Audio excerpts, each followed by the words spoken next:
welcome to Chicago. Thank you. Did you foresee something possibly happening with your deal ending with Tampa Bay, and just your thoughts on being in Chicago now?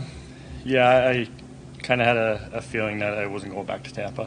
They're going in a different direction. So, but I enjoyed my time there. I have no hard feelings about it. But I'm excited for this. I'm excited for this opportunity, and obviously, with Connor coming in and being the player that he is, I've watched many games of his, especially in the World Juniors. So, it's exciting. It's an exciting time for the Blackhawks.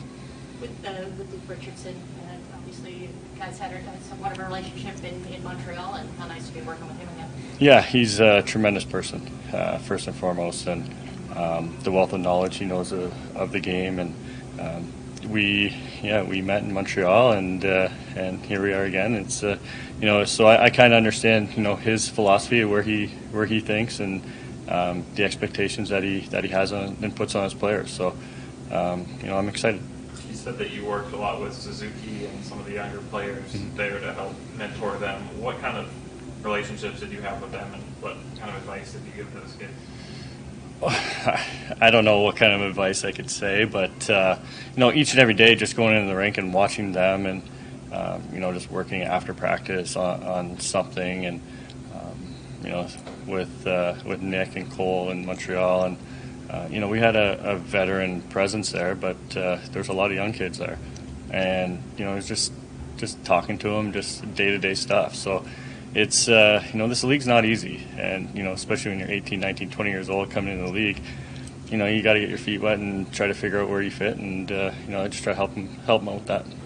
You obviously have a history against this team, and a lot of Blackhawks fans brought it up when the trade happened. Did you have a smile, or did you wonder at all how this could work? Yeah, but at the end of the day, it's kind of been everywhere I've gone in the last few years. It's been that way, but there has been some heated moments myself against this team, and but I'm happy to be on this side and excited to see where this season goes. Corey, you talked a little bit about Nick being in Montreal. Now having that experience of mentoring rookies and young players in both Dallas and Montreal, I guess my question to you is, what are you going to do to help Connor kind of bring himself into the league to his full potential?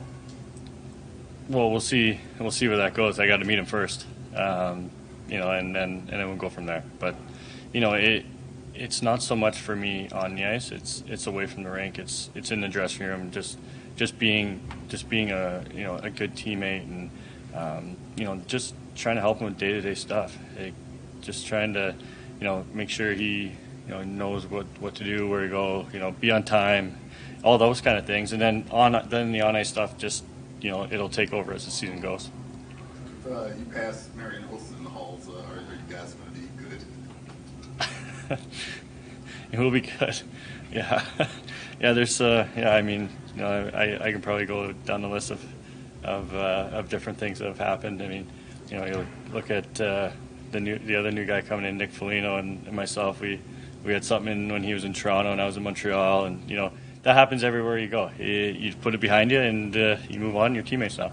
So you have said that you're the type of player, you're hated if you're on the other team, but they love you if you're on their team. Do you agree with that, and do you relish that kind of role in the NHL? I relish that. I like it. Yeah, it's probably a great compliment to have. Is you're hated on the opposition in opposing rinks, and you're loved at home.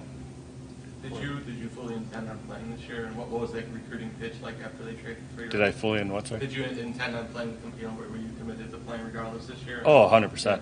Yeah, there's no thought of retirement, and there still isn't. And I feel like I could have a few more years left in me. What was the recruiting pitch like after they acquired your rights? I talked to Kyle and Luke, and it was a great conversation. It was probably a 40-minute conversation, and everything from under the sun we talked about, and from family to hockey to to schooling to everything. So it was a great pitch, and I couldn't be more happy. After the trade to get Taylor and Nick, they said that they were looking forward to kind of proving that even in their 30s that they still had a lot left in the tank and could still be really impact players in this league, especially with more ice time potentially on the Hawks. Do you feel the same way? And I guess what are you hoping to bring this year? Yeah, I feel the same way. You know, you never liked hearing that we're going to go in a different direction, and that's kind of been the fire that's lit me. And you know, I heard it in Anaheim when they bought me out. So it's something that fuels me, and I'm excited to see where this goes. Corey, interesting to see you here in Chicago without Ryan Getzlaff in the same area. But Yeah. I know you just said you're going to be helping Connor more, and the young guys more so off the ice, but it's a physical game. Yeah. And there are times, I'll use the old word, to keep the flies off people. Yeah. Does that still arise in the National Hockey League, where a young guy needs a little bit of extra? Make sure you're making sure his back is taken care of, so that I think so. His job. 100%. Yeah, it's like I said, this league's not easy, and you know, coming in at 18 years old, you know, he's gonna have things that he hasn't seen before, and you know, playing against men and all these different things. So it's, but yeah, that's why you have to do what you have to do, and that's kind of what's kept me in the league. As somebody, has obviously played in this town a lot for the opposition, what has been your impressions of the United Center and the franchise and the city? Well, I just starting to get to know the city a little bit. I haven't been, it's been here for a weekend a couple years ago, but that was about it. And we're trying to take it all in and be a part of the community. And then, the United Center, it's a great place to play hockey, right from the national anthem all the way through the game. And when you're in this building, you know that you're in a hockey game, and it's a lot of fun. Is there sort of a cyclical effect to your time in Anaheim, being that you were the young guy there winning the cup, and now you're the mentor, kind of like Solani was for you back there? Mm-hmm. This game goes by fast, and but yeah, I still remember walking into that dressing room, and they say don't take it for granted. Make sure you remember everything and soak it all in, and because it goes by fast. And I didn't really understand what they're talking about, but you really do. You really take it in, and you see what they're talking about, and that's something I'll pass on to these young guys. What's been your impression, from the outside of what the Blackhawks have been doing the last couple of years in terms of their rebuild and what they're assembling? Well, I think they have a great vision, a great plan in place, and it's starting to come together, I think, and I think you'll see throughout the season that having Connor obviously is a big boost, but just what they really want to see in this hockey team. So I'm excited to be a part of it. Something the Blackhawks really have focused on in the development camp has been the mental side of the game.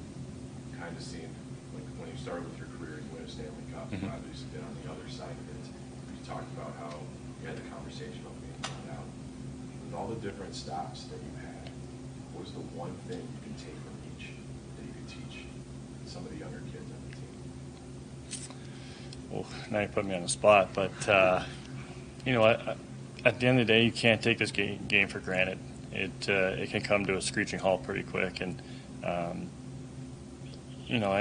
being bought out, I didn't know if I was going to play again, but here we are, 5 years later, and still going strong. So, at the end of the day, you just got to put your head down and go to work. What are you working on this summer, training-wise? Everything, just trying to get a little, obviously quicker, stronger, all those cliches, but it definitely helps for me, and a lot of power skating as well.